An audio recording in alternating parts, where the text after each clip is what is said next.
Try except else finally문 강의를 시작하겠습니다. Try except else finally문은 예외를 처리하는 일반 문법 형식입니다. try문이 오면 최소한 한 개 이상의 except문이 와야 합니다. 다만 다음에 설명할 try finally문에서는 except문을 사용하지 않습니다. except문은 try문 내 코드에서 예외가 발생할 때 예외 처리를 하는 코드를 포함하고 있습니다. try문에서 예외가 발생하면 각 except문이 순서대로 실행됩니다. 만약 발생한 예외가 예외 그룹을 지정한 except문에 도달하면요, 해당 except문의 예외 처리 명령문이 실행됩니다. as 변수는 선택사항인데 예외 그룹을 변수로 참조할 수 있게 해줍니다. 예외 그룹과 변수는 조금 후에 다시 설명하겠습니다. else문은 선택사항이라 try except문 다음에 반드시 사용할 필요는 없습니다. 하지만 만약 else문을 작성한다면 마지막 except문 다음에 와야 합니다. 그리고 try문 안에 있는 코드에서 예외가 발생하지 않고 정상적으로 종료한다면요, else문은 반드시 실행됩니다.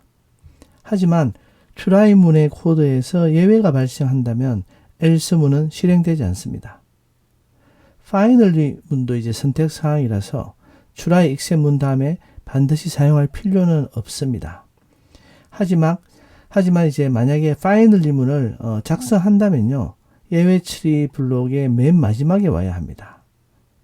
그리고 finally문을 사용하면은 try문 안에 있는 코드에서 예외가 발생하든 안 하든 상관없이 항상 마지막에 finally문 안에 있는 finally 명령문을 실행하게 됩니다. 그리고 이제 여기서 보면 try문은 딱 한 번만 나오고요.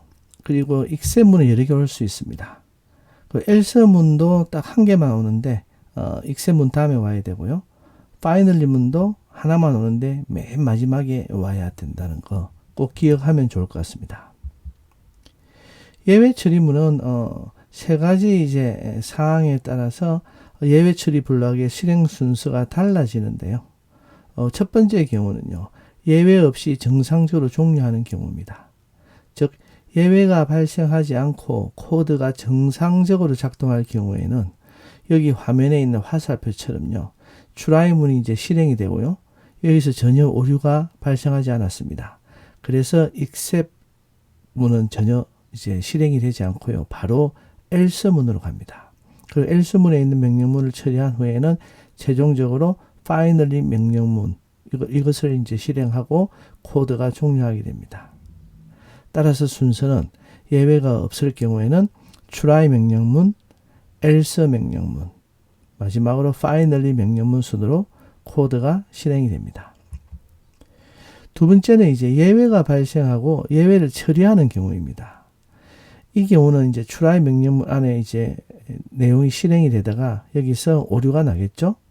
그러면은 이제 해당 예외 처리 명령문을 찾아서 그것을 처리를 하고요. 그리고는 바로 finally 명령문 순으로 코드가 실행됩니다. 이때 try문 안에서 예외가 발생했기 때문에 else 명령문은 전혀 실행이 되지 않고, 하지만 finally문은 실행을 하고, 그리고 이제 전체 프로그램을 종료하게 됩니다. 세 번째는 만약 예외가 이제 발생을 했는데 예외 처리를 못하는 경우가 있겠죠. 이 말은 뭐냐면 except문에 있는 예외가 try문에 있는 예외를 이제 캐치하지 못했을 경우입니다. 이때는요, try 명령문을 이제 실행하면서 예외가 나왔을 때 예외가 발생했기 때문에 else문은 또 실행이 안 되겠죠. 하지만 except문에서도 해당 예외를 인지하지 못했기 때문에, 즉 처리할 수 있는 코드가 없기 때문에 except문과 else문을 건너뛰고 곧바로 finally문을 이제 가서 여기 최종 finally 명령문을 실행하게 됩니다. 이 경우는 굉장히 좀 아쉬운 경우죠. 우리가 예외 처리를 하는데 except문에 적절하게 이제 발생할 예외를 예측을 하지 못했기 때문에 이런 경우가 생깁니다. 이런 경우에도 어쨌든 finally문은 꼭 실행이 된다는 거, 그것을 이제 여러분들이 기억했으면 좋을 것 같습니다. 코드 이제 실행 도중에 예외가 이제 나면요, 예외 객체를 생성하게 됩니다. 이 예외 객체는 주로 해당 예외와 이제 관련된 기본 오류 메시지를 담고 있습니다. 각 익셉문의 예외 그룹은 하나의 예외를 처리할 수도 있고요, 투풀 형태의 예외 목록을 한 번에 처리할 수도 있습니다. 여기 있는 예시처럼 하나의 예외를 처리할 때는 except 다음에 여기는 arithmetic error 이런 예외 클래스 이름 하나만 지정했죠. 그리고 2개 이상의 예외를 동시에 처리할 때는 except 다음에 arithmetic error, value error, runtime error 등 여러 개의 예외를 반드시 소괄호로 묶어서 지정하면 됩니다. 그러면 실제 코드를 한번 보겠습니다. 여기 나오는 첫 번째 코드는요, 예외 그룹으로 zero division error 하나의 예외만 지정해서 처리하고 있는 예시입니다. 두 번째 코드는 예외 그룹의 몇 개의 예외를 투풀 형태로 즉 투풀 형태의 목록으로 지정해서 한꺼번에 처리하는 것을 보여주고 있습니다. zero division error, value error, type error, runtime error를 각각 콤마로 분류를 했고요. 그리고는 소괄호로 묶었습니다. 이처럼 예외 그룹에 여러 개의 예외가 올 경우에는 반드시 소괄호로 묶어야 합니다. 익셉문의 이제 마지막에 선택 사항인 as 변수를 지정할 수 있는데요. 이때 예외 그룹이 하나의 예외 객체이거나 또는 투풀 형태의 예외 목록이거나 상관없이 모두 하나의 변수로 참조할 수 있습니다. 해당 변수는 발생한 예외 객체가 담고 있기 때문에, 즉 해당 변수가 이 발생한 예외 객체를 참조하고 있겠죠. 그렇기 때문에 예외 처리 명령문에서 사용할 수 있게 됩니다. 여기 예시처럼 익셉문의 예외 그룹 다음에 as 변수로 이렇게 지정을 하면요, 되는데 변수 이름은 파이썬 식별자 만드는 규칙만 따르면요, 어떠한 변수 이름을 사용해도 됩니다. 저는 그냥 개인적으로 주로 이제 변수 이름을 ERR 이렇게 해서 이제 사용을 하는데, 이것은 여러분도 필요하면은 다른 변수 이름, 인식하기 쉬운 변수 이름으로 만들어서 사용하면 되겠습니다. 다음 페이지에 이제 실제 코드를 한번 보겠습니다. 여기 이제 첫 번째 코드는요, 예외 그룹을 하나의 예외인 zero division error만 지정했어요. 이 예외 객체를 참조하는 변수로 ERR 이렇게 지정을 했습니다. 그리고 이 변수를 이제 사용자가 정의한 메시지와 함께 이렇게 출력을 하니까 이 변수는 해당 오류에 대한 정보인 division by zero를 출력해 줍니다. 화면의 두 번째 코드는 예외 그룹의 몇 개의 예외, 즉 zero division error와 type error 이렇게 이제 투풀 형태의 목록으로 이제 지정한 후에 ERR이라는 변수로 지정해서 처리하는 예입니다. 이 이제 둘 중에서 15를 0으로 나누어서, 즉 zero division error가 났기 때문에요, 출력할 때는 zero division error에 해당한 오류 정보인 division by zero를 출력하게 해줍니다. 예를 들면 type error가 나면은 그게 맞는 또 오류 정보를 출력을 하겠죠. 처리할 이제 예외 그룹을 정하지 않고 except 이렇게만 사용할 수도 있습니다. 만약 예외 그룹을 정하지 않으면은 발생하는 모든 예외를 처리하게 되는데요. 발생 가능한 예외를 모를 경우에는 어쩔 수 없이 이 방법을 사용해야 하지만 좋은 방법은 아닙니다. 가능한 try문 안에 발생 가능한 모든 오류를 구체적인 예외 그룹으로 지정할 것을 권장합니다. 여기 이제 첫 번째 코드는요, 예외 그룹을 정하지 않고 예외 처리를 하는 예입니다. 이 경우에는 except 명령어 다음에 예외 클래스를 지정하지 않고 즉 쌍점이 바로 옵니다. 이렇게 하면 발생하는 모든 예외를 처리하게 되는데요. 이것은 이제 편하기는 하겠죠. 하지만 각각의 오류에 대한 적절한 대응을 할 수 없기 때문에 결코 좋은 방식이 아니라 권장하지 않습니다. 두 번째 코드는 예외 그룹의 이제 예외 객체로 except을 사용했는데요. exception을 사용했는데요. 이 exception이 이제 좀 이따 설명하게 되겠지만은 예외 클래스 하이라키의 이제 가장 위에 있습니다. 물론 그 위에 베이스 exception도 있지만 주로 exception이 예외 객체의 원조라고 보면 되겠어요. 그래서 이 exception은 예외 그룹의 이제 상위 클래스이기 때문에 이 경우에도 거의 모든 예외를 처리하게 됩니다. 따라서 이 방법도 좋은 방법은 아닙니다. 가급적이면은 발생 가능성이 있는 모든 예외를 구체적으로 이렇게 지정하는 것을 권장합니다. excep문을 작성할 때 주의할 점은 try문에 예외가 발생하면은 각 excep문이 순서대로 실행된다는 점입니다. 우리가 조건문에서도 if문 다음에 elif문이 있으면 그 elif문들이 순서대로 if문부터 시작해서 이렇게 이제 실행이 되어서 조건이 참인 경우에 그 해당 명령문을 실행하는 거죠. 여기서도 마찬가지입니다. 각 excep문이 순서대로 이제 실행이 됩니다. 그래서 발생한 예외와 excep문에서 지정한 예외 그룹의 예외가 일치하는 이제 경우를 이제 확인하게 되는데요. 이 경우는 딱 두 가지가 있습니다. 첫 번째는 발생한 예외가 예외 그룹에 있는 예외와 같은 클래스인 경우입니다. 두 번째가 또 중요한데요. 이 발생한 예외가 예외 그룹에 있는 예외의 하위 클래스인 경우입니다. 이 말은 뭐냐 하면은 이제 모든 이제 상위 클래스가 하위 클래스 예외도 다 처리를 한다는 거죠. 아까 exception 클래스처럼요. 이처럼 이제 exception문에 excep문에 지정한 예외 그룹은 같은 클래스 혹은 하위 클래스 모두를 처리하기 때문에 코드를 작성할 때 하위 클래스, 즉 세부적인 예외 클래스를 먼저 작성해야 합니다. 그렇지 않고 반대로 범위가 더 넓은 상위 예외 클래스를 먼저 작성하게 되면 어떻게 되겠습니까? 여기서 다 예외를 잡아버리겠죠. 그래서 하위 예외 클래스는 절대로 실행이 되지 않습니다. 따라서 excep문을 작성할 때 순서는요, 세부적인 예외 클래스를 먼저 작성하고 그 다음에 좀 더 범위가 넓은 일반적인 예외 클래스를 작성을 이제 해야 됩니다. 여기 있는 이제 코드를 한번 보시면요, arithmetic error가 이제 이렇게 해서 있죠. 그리고 이것은 이제 사실은 zero division error보다는 상위 예외 클래스입니다. 그래서 이 하위 예외 클래스인 zero division error 예외까지 이 arithmetic error가 다 처리를 해주게 됩니다. 따라서 이 아래에 작성한 이제 except zero division error 문은 절대 실행이 되지 않겠죠.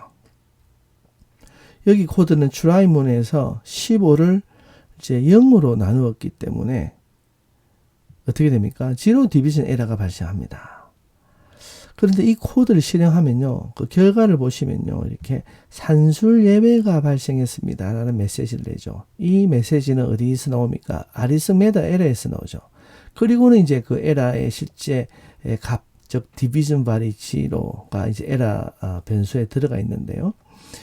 이처럼 하기 때문에 아래 예외 이제 except 문 있죠. 여기 zero division error를 이제 처리해서 0으로 나눌 수 없습니다를 출력할 수가 없습니다. 그냥 바로 산술 예외 전체를 잡아버리기 때문에요.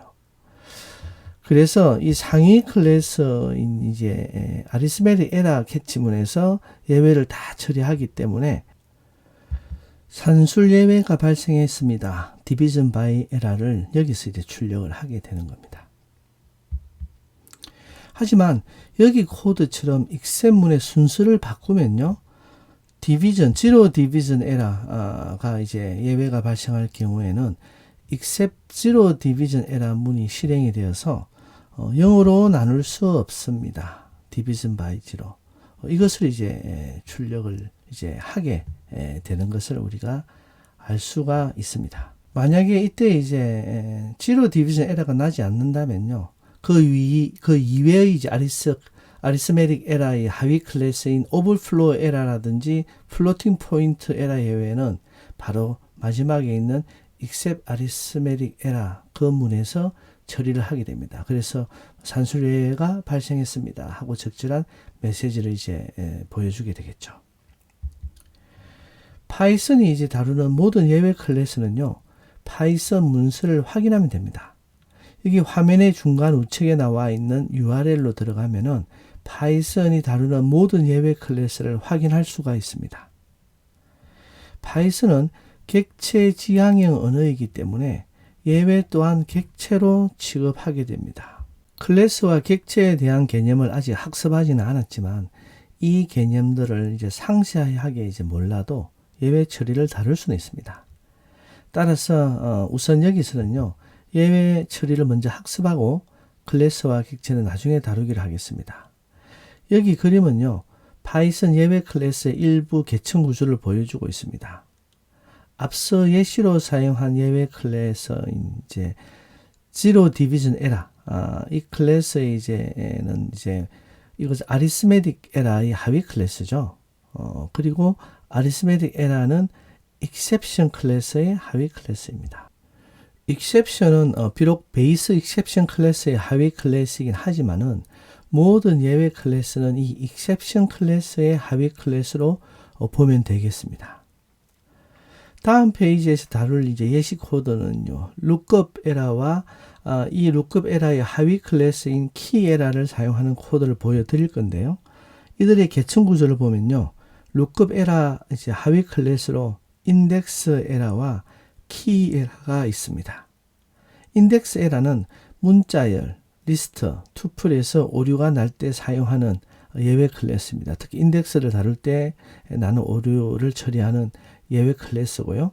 key 에러는 딕셔너리에 이제 없는 키에 접근한다든지, 즉 우리가 이제 딕셔너리 인덱스에서 키 값을 사용하죠, 그죠? 그런데 이제 이게 이 키가 딕셔너리에 존재하지 않으면은 이런 에러를 이제 처리할 때 키 에러를 사용합니다. 그럼 코드를 한번 보겠습니다. 여기 이제 코드를 살펴보면 try문 안의 코드는 딕셔너리 D에서 키가 5인 객체를 추출 이제 하려고 하죠. 이 객체의 값을 이제 매핑 값을 추출하려고 하는데 사실 현재 딕셔너리 D 안에는 아무것도 없습니다. 처음에 D를 빈 딕셔너리로 초기화하고 그리고 바로 이 코드를 실행했죠. 그렇기 때문에 키 에러가 이제 나겠죠. 왜냐하면 D에 5 해서 5라는 키를 가진 값이 없습니다. 딕셔너리 비어 있기 때문에.